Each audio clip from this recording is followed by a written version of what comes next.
ఒక్క లాయర్ ని కొడితే ఆ ఒక్కడి కోసం మొత్తం లాయర్ సమాజమే తరలిొచ్చింది. జనవరి 14, 2026 భోగి పండుగ రోజున యూపీలో ఒక టోల్ ప్లాజా దగ్గర ఒక lawyer and toll plaza staff మధ్యలో గొడవ జరిగింది. ఒకవేళ అందులో ఆ లాయర్ తప్పుంటే వీళ్ళు లీగల్ గా వెళ్లొచ్చు. కానీ అలా చేయకుండా ఆ లాయర్ ఒక్కడే ఉండటం చూసి ఆ స్టాఫ్ వాళ్ళు రెచ్చిపోయారు.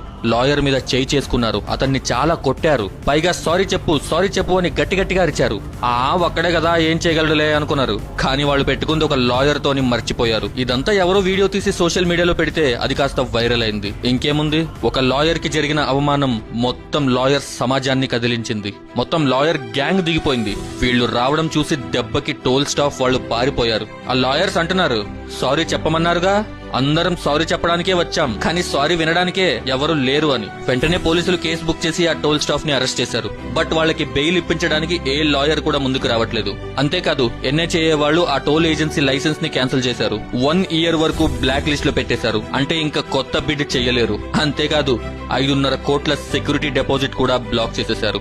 అందుకే ఎవరితోనైనా గొడవ అయినప్పుడు ఎవరితో పెట్టుకున్నాం అనేది ముందు వెనక చూసుకోవాలి. నోరు చెయ్యి అదుపులో ఉంచుకోవాలి. లేకపోతే ఇలాగే 5 నిమిషాల కోపం ఖరీదు 5.5 కోట్లవుతుంది.